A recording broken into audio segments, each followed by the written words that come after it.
அனைவருக்கும் அன்பின் வாழ்த்துக்களை தெரிவித்துக் கொள்கிறேன்.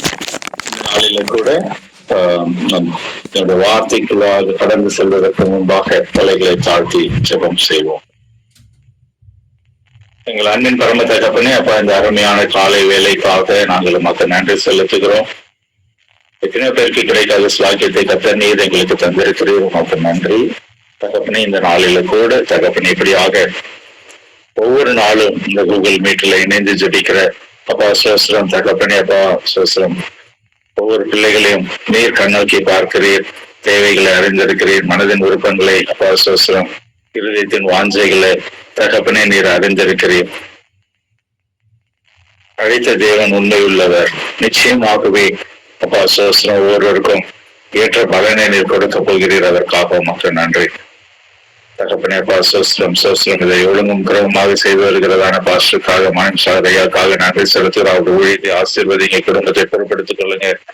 இந்த நாளிலும் கூட தகப்பனே சோஸ்திரம் வேதாகமத்திலிருந்து சில பகுதிகளை நாங்கள் வாசித்து ஜெபிக்கிற வேளையில அப்பா நீர் எங்களோடு இடைபெடும்படியாக நாங்கள் பேசுகிறோம், கேட்கிறோம் தகப்பனே. நீர் பேசுங்க, எங்களை தாழ்த்தி ஒப்பு கொடுக்கிறோம். இப்ப இயேசு கிறிஸ்துவை ஜெபிக்கிறோம் நல்ல பிதாவே, ஆமென் ஆமென். இந்த நாளில இப்படி வந்திருக்கிற நம்ம ஒவ்வொருடைய வாழ்க்கையிலும் கர்த்தர் பெரிய காரியங்களை செய்ய வல்லவராய் இருக்கிறார் இல்லையா? இந்த ஜெபத்துக்கு நான் வருவதற்கு முன்பாக 5 மணி முதல் 6 மணி வரைக்கும் ஒரு உணர்வு ஜெபத்தை முடிச்சுட்டு வரேன். அதுல இன்றைய நாளில் ஒரு வார்த்தையை குறித்து தியானிக்கும்படியாக கர்த்தர் செய்தார். கர்த்தர் அதை ஒரு காரியத்தை வெளிப்படுத்தினார், உங்களோடும் அதை பகிர்ந்து கொள்ள வாசிக்கிறேன். அதற்கு பின்பாக நம்ம இன்றைய நாளுக்குரிய செய்திகளாக கடந்து செல்வோம் இல்லையா? அதுல பாத்தீங்க அப்படின்னு சொன்னா, ஜீவனுக்கு செல்லுகிற பாதை அப்படின்னு சொல்லி நம்ம மத்தேயு 7ஆம் அதிகாரம் 14ஆவது வசனத்தை நீங்க பாத்தீங்கன்னா, மத்தேயு 7:14 ஜீவனுக்கு போகிற வாசல் இடுக்கமும் வழி நெருக்கமுமாய் இருக்கிறது, அதை கண்டுபிடிக்கிறவர்கள் சிலர் என்று சொல்லி அந்த இடத்துல சொல்லிருந்துச்சு. அதுதான் இந்த நாள்ல நாங்கள் தியானித்தோம். அந்த ஜெபப்படுகையில தியானித்துக் கொண்டு ஜெபித்துக் கொண்டு இருக்கிற வேளையில கர்த்தர் ஒரு புதிய ஒரு வெளிப்பாட்டை கொடுத்தார் இல்லையா? நம்ம வீட்டுல கூட பாத்தீங்கன்னா ஏதாவது ஒரு இடுக்கமான ஒரு இது இருக்கு, ஒரு கதவு ஒரு சரியா அடைக்கல, ஒரு இடுக்கமா இருக்கு, இல்ல டிராபிக் ஒரு நெருக்கமான ஒரு டிராபிக் அப்படி சொல்லி ஒரு இடுக்கமான ஒரு காரியமோ நெருக்கமான ஒரு சூழ்நிலையா இருந்தா அந்த இடத்துல என்ன பண்ணுவோம், ஒரு பிளெக்சிபிலிட்டி நம்மளுக்கு தேவை இல்லையா? ஒரு லாக் சரியா போடலன்னா அந்த இடத்துல கிரீஸ் இல்லைன்னா ஆயில் போட்டோம்னா அது கொஞ்சம் பிளெக்சிபிலிட்டி கிடைக்கும். அப்போ ஜீவனுக்கு இல்லையா செல்லுகிற வாசல் போகிற வாசல் இடுக்கமா வழி நெருக்கமா இருக்கு, அதை கண்டுபிடிக்கிற சிலர். அந்த சிலர் கூட்டத்துல நம்ம வந்துட்டோம் இல்லையா? அந்த சிலர் கூட்டத்துல வந்துட்டோம். எல்லாருமே கர்த்தர் அழைத்திருக்கிறார். நம்ம அந்த கர்த்தருடைய பெரிதான கிருபையிலான நம்ம அழைக்கப்பட்டிருக்கிறோம். நமக்கு எல்லாம் இப்ப என்ன தேவை, அந்த பாதைக்குள்ளாக கடந்து செல்வது எப்படி அப்படின்னு சொல்லி அதுல கடந்து செல்லணும் அப்படின்னு சொன்னா அதற்கு தேவையான ஒரு பிளெக்சிபிலிட்டி, அதற்கு தேவையான ஒரு லூப்ரிகன்ட், ஒரு ஆயில் என்ன அப்படின்னு சொல்லி பாத்தீங்க அப்படின்னு சொன்னா ஆவியின் கனி இல்லையா? கலாத்தியர் 5ஆம் அதிகாரத்துல சொல்லப்பட்டிருக்கு. ஆவியின் கனி நம்ம ஒவ்வொருடைய வாழ்க்கையில காணப்பட வேண்டும் இல்லையா? அந்த குணநலன்கள் நம்முடைய வாழ்க்கையில இல்லை என்று சொன்னால், அந்த பிளெக்சிபிலிட்டி இல்லை அப்படின்னு சொன்னா இந்த இடுக்கமான வாசலுக்குள்ள பிரவேசிக்க முடியாது, நெருக்கமான வழிக்குள்ள செல்வது கடினமாக இருக்கும் இல்லையா? அநேக நேரங்கள்ல நம்முடைய வாழ்க்கையில ஒரு பின்னடைவு, நம்முடைய வாழ்க்கையில ஒரு சோர்வு வர்றதற்கு காரணம் அப்படின்னு சொல்லி பாத்தீங்கன்னா இந்த ஆவியின் கனி நம்முடைய வாழ்க்கையில காணப்படுகிறது இல்லை. இந்த கலாத்தியர் 5ஆம் அதிகாரம் 22, 23 இல்லையா? அன்பு, சந்தோஷம், சமாதானம், நீடிய பொறுமை, தயவு, நற்குணம், விசுவாசம், சாந்தம், இச்சையடக்கம். இந்த நாள்ல கூட நம்ம எப்பேற்பட்டதான சத்தியங்களை கேட்டுக்கொண்டு இருந்தாலும் சரி, எப்பேற்பட்டதாக புலமை வாய்ந்தவர்களாக வேதத்தை அறிந்த ஞானிகளாக இருந்தாலும் சரி, நம்முடைய வாழ்க்கையில இந்த பேசிக் குவாலிட்டிஸ் இல்லை அப்படின்னு சொன்னா நம்முடைய குடும்பத்தை நல்ல விலையில நடத்த முடியாது, ஆவிக்குரிய வாழ்க்கையில வளர்ந்து செல்ல முடியாது. சத்ருவானவன் நம்ம அநேக நேரங்களில வீழ்த்தி விடுகிறவனாக காணப்படுவான். நமக்கு முன்பாக வைத்திருக்கிற ஜீவனுக்கு செல்லுகிற வழி இடுக்கமான வாசலாக இருந்தாலும் சரி, நெருக்கமான வழியாக இருந்தாலும் சரி, அதை தெரிந்து கொண்டிருக்கிற சிலர் கூட்டத்துல நாம இருந்தாலும் சரி, இந்த நற்குணங்கள் இல்லை அப்படின்னு சொன்னா அதன் ஊடாக கடந்து செல்வது அதிக கடினம் என்பதை அறிந்து கொள்ள முடிகிறது. இல்லை, இந்த காரியத்தை நீங்களும் மனதில் வைத்துக் கொள்ளுங்கள். இல்லை, இந்த நாளில் கர்த்தரை வெளிப்படுத்துறபடினால நிச்சயமாக நமக்கும் பிரயோஜனமா இருக்கும் என்பதனால இந்த இடத்துல சொல்லுகிறேன். இந்த நாளில நாம தியானிக்க போகிறதான வேத தலைப்பு என்ன பாத்தீங்கன்னா, கர்த்தர் இருதயத்தை பார்க்கிறவராக இருக்கிறார், இருதயத்தை பார்க்கிற இறைவன் என்று சொல்லி இந்த நாளில நம்ம தியானிக்க போகிறோம். 1 சாமுவேலின் புஸ்தகம் 16ஆம் அதிகாரம் 7ஆம் வசனம். 1 சாமுவேலின் புஸ்தகம் 16ஆம் அதிகாரம் 7வது வசனம். ஏதாவது ஒரு வாசிக்கலாம். 1 சாமுவேல் 16:7 இல்லையா? இவனுடைய சரீர வளர்ச்சியையும் பார்க்க வேண்டாம், நான் இவனை புறக்கணித்தேன். மனுஷன் பார்க்கிறபடி நான் பாரேன், மனுஷன் முகத்தை பார்ப்பான், கர்த்தரோ இருதயத்தை பார்க்கிறார் என்றார். கர்த்தரோ இருதயத்தை பார்க்கிறார் என்றார். நம்முடைய இருதயத்தை பார்க்கிற தெய்வம், நம்முடைய இருதயத்தை பார்க்கிற, நம்முடைய எண்ணங்களை, என்னுடைய சிந்தைகளை வெளியில ஒரு விதமா இருக்கலாம், வெளியில நம்ம முகத்தை வேற மாதிரி காமிச்சு கொள்ளலாம், நம்முடைய நடை உடைய பாவனைகள் வேற மாதிரி இருக்கலாம். ஆனால் இருதயத்தை ஆராய்ந்து பார்க்கிற தேவன் அவர் ஒருவர் இருக்கிறார். அவருக்கு மறைவானது ஒன்றுமே இல்லை. எரேமியா 20ஆம் அதிகாரத்துல நீங்க பாத்தீங்க அப்படின்னு சொன்னா 11-12 வசனம் பாத்தீங்கன்னா, உள்ளிந்திரியங்களை இருதயத்தையும் பார்க்கிற சேனைகளின் கர்த்தர் என்று சொல்லி நம்ம பார்ப்போம். அவருக்கு மறைவானது ஒன்றுமே இல்லை. இந்த நாளில கூட அப்படியான ஒரு தெளிவு நமக்குள்ள காணப்பட வேண்டும் இல்லையா? ஒருத்தர்கிட்ட பேசும்போது மனதுல ஒண்ணு வச்சுட்டு வெளியில ஒண்ணு பேசுறது அநேக நேரங்கள் நம்ம வாழ்க்கையில கூட இப்படி காணப்படுது இல்லையா? ஒரு எரிச்சல், கோபம், பார்த்தாலே அருவருப்பா அப்படின்னு சொல்லி மனசுக்குள்ள நினைக்கிறது, இவங்கெல்லாம் ஏன் இங்க வர்றாங்க அப்படின்னு சொல்லி ஒரு எண்ணம். ஆனா வெளியில அப்படி கிடையாது. மாய்மாலம். கர்த்தர் இவைகளை அறிந்திருக்கிறார். கர்த்தருடைய பிள்ளைகள் என்று சொன்னால் இரட்டை வேடம் தரிக்கவே முடியாது. ஆட்டிலே ஒரு கால், சேற்றிலே ஒரு கால் வைக்கவே முடியாது. குந்தி குந்தி நடக்கிற அனுபவம் நம்முடைய வாழ்க்கையில காணப்படவே கூடாது. கர்த்தரே தெய்வம் என்று சொன்னால் கர்த்தரே தெய்வம் என்று சொல்லி நாம் அறிக்கை செய்கிறவர்களாக காணப்படுறது. இருதயத்தை பார்க்கிற தெய்வம், அவர் நம்முடைய இருதயத்தை பார்க்கிறார். மனுஷன் பார்க்கிறபடி பார்க்கிற தேவன் அல்ல இல்லையா? சாமுவேல் தீர்க்கதரிசி அங்க போய் இஸ்ரவேலுக்கு ராஜாவாக அபிஷேகம் பண்ணணும் அப்படின்னு சொல்லி போகும்போது அவர் நல்ல பிசிக்கல் அப்பியரன்ஸ் பாக்குறாரு. வாட்ட சாட்டமா இருந்தவொடனே இவன் தான் ராஜாவாக்கும் அப்படின்னு சொல்லி முடிவு பண்ணிடுறார் இல்லையா? கர்த்தர் சொல்றார், மனுஷன் பார்க்கிற பிரகாரமாக நாம் பார்க்கிறது. ஒருவேளை நாம கூட அநேக நேரங்கள்ல இல்லையா உலக பிரகாரமாக நிறைய பேர் நம்பி மோசம் போயிருப்போம் இல்லையா? இவங்க கிட்ட போனா இந்த காரியம் சாத்தியமாகும், இவங்க நமக்கு இதை செஞ்சு முடிச்சிருவாங்க, இவங்களால இது முடியும். கர்த்தரை நோக்கி பார்க்க அழைக்கப்படுகிறோம். கர்த்தரை நோக்கி நம்ம என்னைக்கு நம்ம வேண்டிக் கொள்கிறோமோ அவர் காகங்களை அனுப்பி போஷிக்கிற தேவனாய் இருக்கிறார். சட்டி காலியாகிற ஸ்டேஜ்ல இருந்தாலும் எண்ணெயும் மாவும் குறைவுபடாதபடி இருந்து போஷிக்கிற தேவனாய் இருக்கிறார்.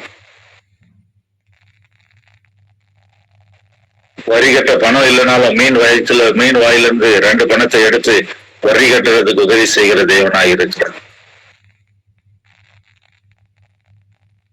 நம்முடைய இருதயத்தை பார்க்கிற தெய்வம். இந்த நாள்ல கூட கர்த்தர் நம்முடைய இருதயத்தை பார்க்கிறான்ற சிந்தை நமக்குள்ள காணப்பட வேண்டும். முதலாவதாக யோவான் 14ஆம் அதிகாரம் 1ஆம் வசனம் வாசிப்போம். யோவான் 14ஆம் அதிகாரம் 1ஆம் வசனம். உங்கள் இருதயம் கலங்காதிருப்பதாக தேவனிடத்தில் விசுவாசமா இருங்கள், என்னிடத்தும் விசுவாசமா இருங்கள். ஆமென். இந்த இடத்துல பாத்தீங்க அப்படின்னு சொன்னா கர்த்தராகிய இயேசு கிறிஸ்து சொல்லுகிற ஒரு காரியம், உங்கள் இருதயம் கலங்காதிருப்பதாக தேவனிடத்துல விசுவாசமாயிருங்கள், என்னிடத்துல விசுவாசமாயிருங்கள். அந்த இருதயத்தை அறிந்திருக்கிற தேவன் ஒருவேளை நம்முடைய இருதயத்தில் ஏதோ ஒரு கலக்கத்தோடு, கண்ணீரோடு, கஷ்டத்தோடு இருக்கிறோமா, இந்த நாள்ல நம்மை பார்த்து சொல்லுகிறார், உங்கள் இருதயம் கலங்காதிருப்பதாக விசுவாசமா இருக்கும்படியாக நம்மை அழைக்கிறார். அவர் மேல தேவனிடத்துல விசுவாசம் இருக்கும்படியாக அழைக்கிறார். விசுவாசம் இல்லாமல் நம்ம ஒன்றும் செய்ய முடியாது. கலக்கம் வருகிறதா, திகில் வருகிறதா, பயம் வருகிறதா, நெருக்கம் வருகிறதா, சத்ருவானும் ஏதோ ஒரு வகையில உங்களை அமிழ்த்து போட வேண்டும் என்று சொல்லி திட்டம் தீட்டிக் கொண்டு இருக்கிறானா? ஏதோ ஒரு காரியம் உங்களுக்குள்ள ஒரு கலக்கத்தை உண்டு பண்ணி கொண்டிருக்கிறதா? கர்த்தர் இந்த நாளில நம்மை பார்த்து சொல்லுகிறார், உங்களை பார்த்து சொல்லுகிறார், ஒவ்வொருவர்கிட்ட சொல்லுகிற காரியம், உங்கள் இருதயம் கலங்க வேண்டாம். அவர் நம்முடைய இருதயத்தை பார்க்கிற தேவன். நம்ம இருதயத்துல ஒரு கலக்கத்தோடு, பயத்தோடு, திகிலோடு, நான் இந்த சூழ்நிலையில இருந்து நான் எப்படி வெளியே வர போறேன், என் குடும்பத்தை எப்படி காப்பாற்ற போறேன், என் வேலை ஸ்தலங்களில் இந்த பிரச்சனையில நான் இருக்கிறேனே, இந்த பிரச்சனையில இருந்து யார் என்னை விடுவிக்க போகிறாங்க, என் குடும்பத்துல எப்படியான ஒரு நெருக்கம் காணப்படுகிறது, இதுல இருந்து யார் என்னை விடுவிக்க போகிறாங்க, ஒரு கலக்கத்தோட உட்கார்ந்து கொண்டு இருக்கிறோமா? ஒருவேளை ஊழிய பாதத்துல அநேக காரியங்கள் நான் ஓடிட்டேனே, இன்னும் ஆத்துமாக்களை நான் அறுவடை செய்ய முடியலையே. கர்த்தர் நம்முடைய கலக்கங்களை, நம்முடைய இருதயத்தின் கலக்கங்களை அறிந்திருக்கிற தேவனாக இருக்கிறார். அவைகளை குறித்து அங்கலாய்க்க வேண்டாம், திகைத்துக் கொண்டிருக்க வேண்டாம், கலங்க வேண்டாம் என்று சொல்லி கர்த்தர் சொல்லுகிறார். உங்கள் இருதயம் கலங்காதிருப்பதாக, விசுவாசம் உள்ளவர்களாக இருக்கும். விசுவாசத்துல நம்ம உறுதியா இருக்கும் அப்படின்னு சொன்னா கர்த்தர் நிச்சயமாகவே ஜெயத்தை தருகிறவராக இருக்கிறார். யோசுவா 1:9 பாத்தீங்க அப்படின்னு சொன்னா, கலங்காதை கர்த்தர் உன்னோடு இருக்கிறார். கலக்கம் நமக்குள்ள காணப்படக்கூடாது, தைரியப்படுத்துகிற தேவன். 1 நாளாகும் புஸ்தகத்துல நீங்க பாத்தீங்க அப்படின்னு சொன்னா 28ஆம் அதிகாரம் 20 நீ பயப்படாமலும் கலங்காமலும் இரு என்று சொல்லி நம்ம பார்ப்போம். கர்த்தர் இன்றைய நாளில இருதயத்துல எந்த ஒரு கலக்கமும் காணப்பட வேண்டாம் என்று சொல்லி நம்மோடு பேசிக் கொண்டிருக்கிறார். யோசித்து பாருங்க, எந்த ஒரு கலக்கம் நமக்குள்ள இருந்து கொண்டு இருக்கிறது? கர்த்தர் நம்மோடு தான் பேசிக் கொண்டிருக்கிறார், என்னோடு தான் பேசிக் கொண்டிருக்கிறோம், ஒவ்வொருவரோடும் பேசிக் கொண்டிருக்கிறார். எந்த ஒரு காரியத்தை குறித்து கலக்கத்தோட இருக்கிறீங்க? பிள்ளைகளுடைய படிப்பு காரியத்தையா, ஃபீஸ் கட்டுகிற காரியத்தையா, திருமண காரியத்தை குறித்தா, வீடு கட்டுகிற காரியங்கள்ல, கடன் அடைக்கிற காரியங்கள்ல, நிலம் வாங்க வேண்டும் என்ற காரியங்கள், எந்த ஒரு காரியமாக இருந்தாலும் சரி, ஒருவேளை சரீர வேலை பலவீனம், இது இப்படியாக இருக்குமோ அப்படியாக இருக்குமோ, மற்றவங்க எல்லாம் இப்படி சொல்றாங்களே என்ற ஒரு கலக்கம் காணப்பட்டு கொண்டிருக்கிறதா? இந்த நாள்ல விசுவாசம் அல்ல உள்ளவனாயிரு என்று சொல்லி நம்மை பார்த்து சொல்லுகிறான். உங்கள் இருதயம் கலங்காதிருப்பதாக, தேவனிடத்தில் விசுவாசமாயிருங்கள், என்னிடத்திலும் விசுவாசமாயிருங்கள். அல்லேலூயா. அடுத்தபடியாக இரண்டாவதாக கர்த்தர் நம்மை பார்த்து சொல்லுகிற ஒரு காரியம், உங்கள் இருதயம் பயப்பட வேண்டாம். உங்கள் இருதயம் பயப்பட வேண்டாம். நம்முடைய இருதயத்தை பார்க்கிற தெய்வம் இயேசு கிறிஸ்து, அவர் நம்முடைய சொல்லுகிற ஒரு காரியம், உங்கள் இருதயம் பயப்பட வேண்டாம். யோவான் 14ஆம் அதிகாரம் 27வது வசனத்தை நம்ம வாசிப்போம். யோவான் 14ஆம் அதிகாரம் 27ஆம் வசனம். சமாதானத்தை உங்களுக்கு வைத்து போகிறேன், என்னுடைய சமாதானத்தை உங்களுக்கு கொடுக்கிறேன். உலகம் கொடுக்கிற பிரகாரம் நான் உங்களுக்கு கொடுக்கிறதில்லை. உங்கள் இருதயம் கலங்காமலும் பயப்படாமலும் இருப்பதாக. ஆமென். அல்லேலூயா. கர்த்தர் இன்றைய நாளில சமாதானத்தை கொடுக்கிற தெய்வமாய் இருக்கிறார். நம்ம பயப்பட தேவையில்லை, பயம் நமக்குள்ள வரவே கூடாது. இயேசு கிறிஸ்துவை எப்ப நம்ம சொந்த ரட்சகராக ஏற்றுக்கொண்டோமோ அப்பத்துல இருந்து நமக்குள்ள பயம் வரவே கூடாது. உலகத்துல இருக்கிற சத்துருவை காட்டிலும் பெரியவர் நம்முடைய தெய்வம் இயேசு கிறிஸ்து. அல்லேலூயா. அதனால பயப்பட தேவையே இல்லை. போராட்டங்கள் இருக்கு, உபத்திரங்கள் இருக்கு, இது நமக்கு தெரிஞ்சதுதான் இல்லையா? நம்ம திரும்ப திரும்ப அதை சொல்லணும்னு அவசியம் இல்லை. போராட்டங்கள் இருக்கு, உபத்திரங்கள் இருக்கு, ஆனாலும் திடன் கொள்ளுங்கள், நான் உலகத்தை ஜெயித்தேன். பயப்பட வேண்டாம். எந்த ஒரு சூழ்நிலையாக இருக்கும்போது ஆபத்து காலத்துல என்ன நோக்கி கூப்பிடு அப்படின்னு சொல்லிதான் வேதாந்தத்துல பார்ப்போம். நம்ம அவரை நோக்கி கூப்பிடும்போது நம்ம அறியாத எட்டாவதுமான பெரிய காரியங்களை அவர் நமக்கு வெளிப்படுத்துகிற தேவனாய் இருக்கிறோம். அவர் தன்னுடைய தூதர்களுக்கு கட்டளையிட்டு நம்மளுக்கு பாதங்கள் கல்லில் இடராதபடி நம்மை பாதுகாக்கிற தேவனாய் இருக்கிறார். நம்மை கரங்களில ஏந்தி சுமந்து செல்கிற தேவனாய் இருக்கிறார். சூழ்நிலைகளை பார்த்து பயப்பட வேண்டாம், பின்னோக்கி செல்ல வேண்டாம், கலங்க வேண்டாம். கர்த்தர் நமக்கு துணை செய்கிற தெய்வமாய் இருக்கிறார். நீ பயப்படாதே, நான் நோடு கூட இருக்கிறேன், திகையாதே, நானும் தேவன் என்று சொல்லி வேதாகமத்தில் பார்த்து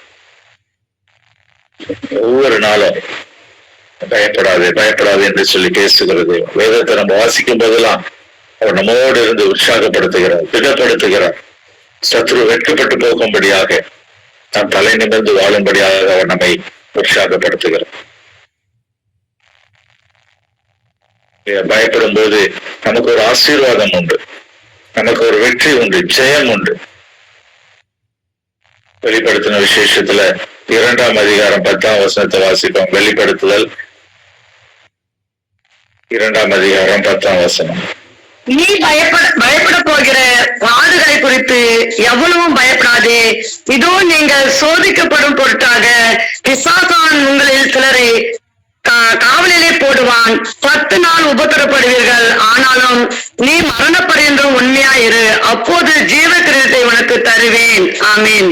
அல்லேலூயா. சிமர்னா சபையை பார்த்து கர்த்தர் சொல்லுகிறதான ஒரு காரியம், நீ எவ்வளவு பயப்படவே மரண பர்ணியந்தம் உண்மையாயிரு. அப்பொழுது ஜீவ கிரீடம் தருவேன். ஜீவ கிரீடத்தை தருகிற தேவன், ஜீவ கிரீடத்தை நமக்கு தருகிற தேவன் அவர் நம்மோடு இருக்கிறார். நமக்கு அழைக்கப்பட்ட அழைப்புல ஓடும்படியாக, நமக்கு அழைக்கப்பட்ட ஓட்டத்தில் தொடர்ந்து செல்லும்படியாக நம்ம அழைக்கப்பட்டிருக்கிறோம். நிச்சயமாகவே அவர் நமக்கு உதவி செய்வார். ஜீவ கிரீடத்தை தருவார். முடிவு குறைந்த நிலைத்திருக்கும்படியாக அவர் நம்மை அழைக்கிறார். சோர்ந்து போகவே வேண்டாம். சத்ருவானம் தீகில கொண்டு வரலாம், பயத்தை கொண்டு வரலாம், இடுக்கமான ஒரு காரியத்தை காட்டலாம். ஆனால் கர்த்தரை நம்ம உறுதியாய் பெற்றுக் கொள்ள வேண்டும் இல்லையா?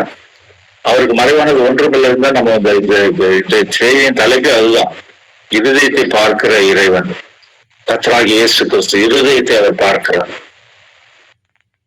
அதனால் பயப்பட தேவையில்லை. எல்லாவற்றையும் அவர் அறிந்திருக்கிறார். ஒருவேளை சத்ருவானவன் பழைய காரியங்களை, குற்ற உணர்வுகளை கொண்டு வந்து பயமுறுத்தி கொண்டு இருக்கிறானா? அது சத்ருவானுடைய ஒரு தந்திரம். நல்ல கவனிங்க, ஆவிக்குரிய வாழ்க்கையில இதை நம்ம தெரிந்து கொள்ள வேண்டும். சத்ருவானுடைய தந்திரம் என்ன? நீங்க என்றைக்கு இயேசு கிறிஸ்து சொந்த ரட்சகராக வைத்துக்கொண்டு பாவங்கள் அறிக்கை செய்து விட்டு ஞானஸ்தானம் எடுத்து சபையில ஒரு அங்கத்தினராக ஆயிட்டீங்களோ, சபைக்குரிய காரியங்களை ஈடுபடுகிறீங்களோ, ஆவிக்குரிய வாழ்க்கையில உண்மையா இருக்க ஆரம்பிக்கிறீங்களோ, சத்ருவானும் என்ன பண்ணுவான்? வகை தேடிக்கொண்டே இருப்பான்ல. யாரை விழுங்கலாமோ என்று சொல்லி வகை தேடிக்கொண்டேதான் இருப்பான். அந்த வகை தேடுகிறதுல ஒரு கேட்டகரி என்ன அப்படின்னு சொன்னா, இனிமே நீங்க பாவம் செய்ய மாட்டீங்க. ஒருவேளை சிகரெட் பிடிக்கிற மனுஷனா இருந்தா சிகரெட்டை விட்டு வெளியில வந்துட்டீங்க. சீரியலுக்கு அடிமையா இருந்தா சீரியலை விட்டு வெளியில வந்துட்டீங்க. சினிமாக்கு அடிமையா இருந்தா சினிமால இருந்து வெளியில வந்துட்டீங்க. இயேசு கிறிஸ்துக்கு ஒப்பு கொடுத்துட்டீங்க. பழைய வாழ்க்கை ஒளிஞ்சு போச்சு. அவன் மறுபடியும் அதை எடுத்துட்டு வந்து ட்ரை பண்ணுவான் இல்லையா? ஆனா நடக்காது இல்லையா? நம்ம அப்படியாக ஆவியில உறுதியா இருக்க வேண்டும். நிறைய பேர் விழுந்து போயிடுறாங்க. அப்படி இல்லாதபடி உறுதியா இருக்கணும். அப்ப சத்ருவானு என்ன பண்ணுவோம்? அடுத்த ஆயுதம் என்ன அப்படின்னா, குற்ற உணர்வை கொண்டு வந்துட்டே இருப்பான். நீ அப்படிப்பட்டதுதானப்பா, நீ இப்படிதானே செஞ்ச, இதை செய்யலையா, உன் புருஷனுக்கு தெரியாம இதை செய்யலையா, உன் மனைவிக்கு தெரியாம இது செய்யலையா, உன் பிள்ளைகளுக்கு தெரியாம இது செய்யலையா, பெற்றோருக்கு தெரியாம இதை செய்யலையா, நீ எந்த காரியத்துல அடிமையா இருந்தல்ல, நீ இப்படியா இருக்கும்போது நீ இதெல்லாம் செஞ்சல்ல, நீ பெரிய யோக்கியனாக்கும், நீ பெரிய நீதிமானாக்கும். இப்படி குற்ற உணர்வை கொண்டு வந்து ஆவிக்குரிய வாழ்க்கையில முன்னேறாதபடி அடிமைப்படுத்தி வைத்திருக்கிறது சத்ருவானுடைய தந்திரம். ஆனால் நம்முடைய இருதயத்தை பார்க்கிற தேவன் நமக்கு உண்டு. ஹல்லேலூயா. நம்முடைய இருதயத்தை ஆராய்ந்து அறிகிற தேவன் நமக்கு உண்டு. அதனால இப்படியான குற்ற உணர்வுகளை சத்ருவானன் கொண்டு வரும்போது பயப்பட தேவையே இல்லை. நாம் பயப்படுகிறதற்கு அடிமைத்தனத்தின் ஆவியை பெறவில்லை. அப்பா பிதாவை கூப்பிடுகிற புத்திர சுவீகாரத்தை ஆவியின் பெற்றுக் கொண்டிருக்கும். இனிமேல் நம்முடைய இருதயத்துல ஒருவேளை சத்ருவானவன் குற்ற உணர்வு கொண்டு இருக்கிறானா, பழைய மறைமுகமான காரியங்கள், மறைமுகமான குற்றங்கள், முன்பாக செய்த தவறுகளை கொண்டு வந்து நிறுத்தி கொண்டே இருக்கிறானா, சொல்லுங்கள், அப்பாலே போ சாத்தானே. இயேசு கிறிஸ்து கல்வாரி சிலுவையில எனக்காக ரத்தம் சிந்தி என் பாவங்களை அவர் மன்னித்திருக்கிறார். என்னுடைய பாவ சாபங்களை அவர் நீக்கி இருக்கிறார். எனக்கு ஒரு விடுதலை கொடுத்திருக்கிறார். என்னுடைய வாழ்க்கையில இருக்கிற பாவங்களை அவர் கிழக்குக்கும் மேற்குக்கும் இருக்கிற தூரத்தை போல போட்டு அப்புறப்படுத்தி இருக்கிறார். சமுத்திரத்தின் ஆழத்தில் போட்டிருக்கிறார். முதுகுக்கு பின்னாடி அவர் எழுந்திருக்கிறார். அவர் பாவத்தை பார்க்க மாட்டார். அவர் எனக்கு மன்னிப்பை கொடுத்து விட்டார். நான் அவருடைய பிள்ளை என்று சொல்லி, அப்பாலே போ சாத்தானே என்று சொல்லி சத்ருவை கடிந்து கொள்ளுங்கள். குற்ற உணர்வுகளை கொண்டு வந்து நம்மை பயமுறுத்த அவனுக்கு அதிகாரம் இல்லை. இந்த நாளில ஏதோ ஒரு குற்ற உணர்வுனால நீங்க பாதிக்கப்பட்டிருக்கீங்களா? கர்த்தர் இன்றைய நாளில் ஒரு விடுதலையை கொடுக்கிறார். அதை பெற்றுக்கொள்ளுங்க. கல்வாரி சிலுவையில் அவர் நமக்காக ரத்தத்தை சிந்து ஒரு விடுதலை கொடுத்திருக்கிறார். நம்முடைய வாழ்க்கையில பார்க்கும் இருதயத்தை பார்க்கிற தேவன், நம்முடைய இருதயத்தை பார்க்கிற தேவன் அவர் நம்மோடு இருக்கிறார். காரியங்களை பார்க்கணும். உங்கள் சிஸ்டம் மியூட் பண்ணிக்கங்க. ஆமா, 2 காரியங்களை பார்த்தோம். உங்கள் இருதயம் கலங்க வேண்டாம், உங்கள் இருதயம் பயப்பட வேண்டாம் என்று சொல்லி பார்த்தோம். 3வதாக உங்கள் இருதயம் துவள வேண்டாம், உங்கள் இருதயம் துவள வேண்டாம். உபாகமம் 20ஆம் அதிகாரம் 3ஆம் வசனம். உபாகமம் 20ஆம் அதிகாரம் 3ஆம் வசனம் வாசிப்போமா? யாராவது வாசிக்கலாமா? உபாகம் 20:3. கேளுங்கள், இன்று உங்கள் சத்துருக்களுடனே யுத்தம் செய்ய போகிறீர்கள். உங்கள் இருதயம் துவள வேண்டாம், நீங்கள் அவர்களை பார்த்து பயப்படவும் கலங்கவும் தத்தளிக்கவும் வேண்டாம். ஆமீன். அல்லேலூயா. துவள வேண்டாம்னா என்ன தெரியுமா? துவள வேண்டாம், இல்ல வேதாந்தத்தில் நிறைய தடவை துவள வேண்டாம் சொல்லிட்டோம். துவள வேண்டாம் என்று சொன்னால் சோர்ந்து போக வேண்டாம் அப்படின்னு சொல்லியான ஒரு அர்த்தம் இல்லையா? சோர்ந்து போக வேண்டாம். அநேக நேரங்கள்ல சோர்ந்து போகிறதான ஒரு சூழல் இல்லையா? துவள வேண்டாம் அப்படின்னு சொன்னா சோர்ந்து போக வேண்டாம், மனம் தளர்ந்து விட வேண்டாம் அப்படின்னு சொல்லி. ஒருவேளை சத்ருவானவன் நமக்கு எதிராக செயல்படுகிற நேரத்துல சோர்வு வந்துவிடும், பயம் வந்துவிடும், கலக்கம் வந்துவிடும். இதற்கு மேலாக மனசோர்வு, ஒரு தளர்வு வந்துவிடும். அது அந்த இடத்துல சொல்லுகிற காரியம். உங்கள் இருதயம் துவள வேண்டாம். சத்ரு இல்லையா, அவனுடைய காரியங்கள் செய்து கொண்டுதான் இருப்பான்.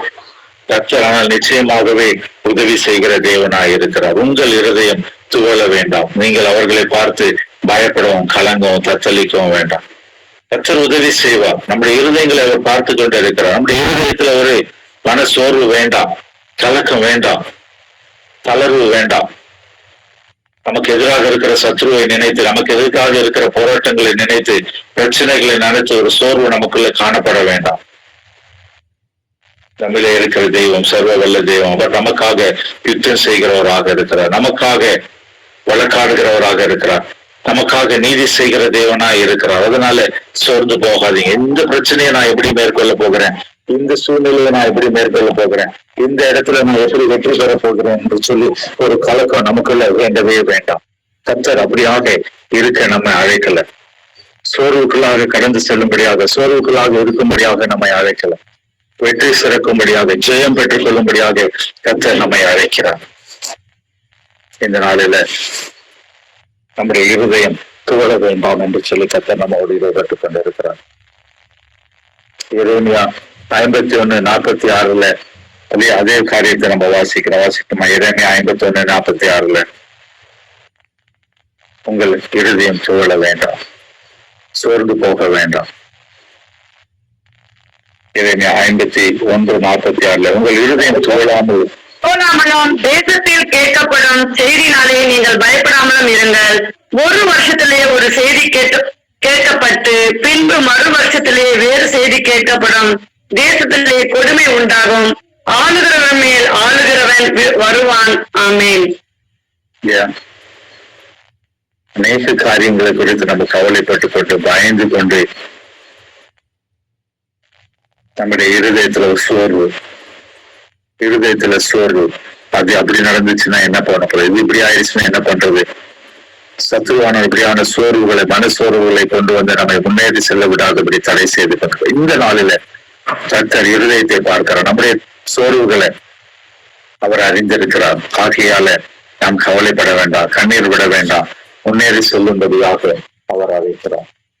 நம்முடைய இருதயத்தின் எண்ணங்களை எல்லாவற்றையும் அவர் அறிந்திருக்கிறேன் என்று சொல்லி இந்த நாளில சொல்லு. அவருக்கு மறைவானது ஒன்றும் இல்லை. அதனால நீங்க இல்லையா கவலைப்படாதீங்க. எனக்கென்று யாரு இருக்கிறார்? என்னுடைய கலக்கங்களை அறிந்திருக்கிறது யாரு? என்னுடைய பயத்தை அறிந்திருக்கிறது யாரு? என்னுடைய சோர்வு தோழ்ந்து போன சூழ்நிலை அறிந்திருக்கிறது யாரு? என்னுடைய இருதயத்தின் காரியங்களை அறிந்திருக்கிறது யார் என்று சொல்லி இன்றைய நாளில இருந்து சோர்ந்து போக வேண்டாம், வருத்தப்பட வேண்டாம். எல்லாவற்றையும் அறிந்திருக்கிற தேவன். மனுஷன் பார்க்கிற விதமாக நான் பாரேன், மனுஷன் முகத்தை பார்க்கிறான், கர்த்தரோ இருதயத்தை பார்க்கிறார். ஒருவேளை உங்களுடைய இருதயத்துல கலக்கத்தோடு, பயத்தோடு, சோர்வோடு காணப்பட்டு கொண்டு நீங்க இருக்கலாம். மற்றவர்களுக்கு அது தெரியாது. ஆனால் கர்த்தர் அவைகளை அறிந்திருக்கிறார்.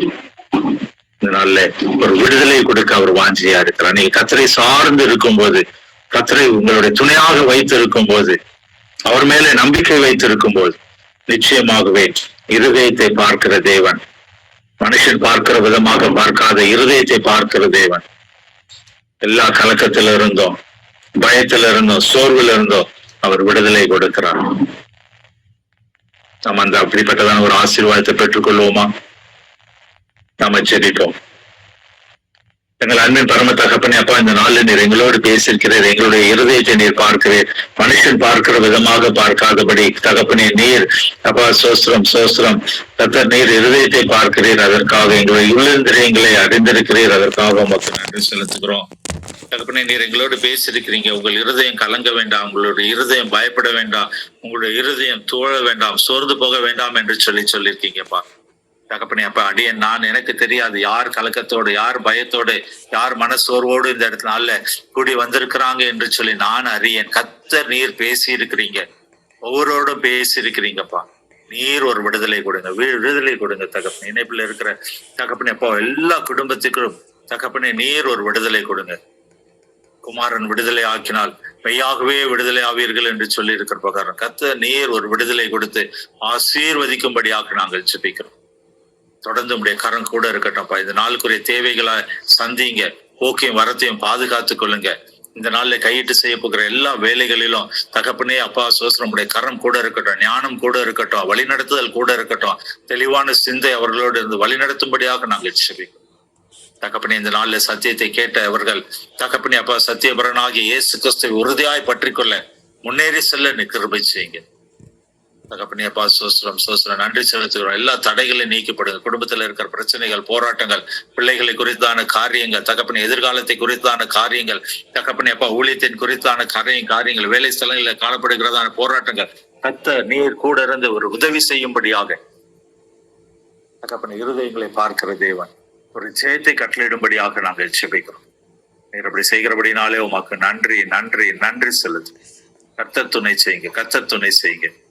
தொடர்ந்து உடைய கரம் கூடந்து வழி நடத்தட்டும். இந்த அதிகாலை ஜெபத்திற்காக, கூகுள் மீட் ஜெபத்திற்காக உமக்கு நன்றி செலுத்துகிறோம். தொடர்ந்து ஒவ்வொரு நாளும் தவறாமல் பங்கு பெறுகிற உடைய பிள்ளைகளை கர்த்தர் நீர் அபிரிதமாய் நீர் ஆசீர்வதிக்கும்படியாக நாங்கள் ஜெபிக்கிறோம். தொடர்ந்து உடைய கிருபை தயவு கூடந்து வழி நடத்தட்டும். மீட்பர் இயேசு கிறிஸ்துவின் ஜெபிக்கிறோம் நல்ல பிதாவே, ஆமேன் ஆமேன் ஆமேன் ஆமேன்.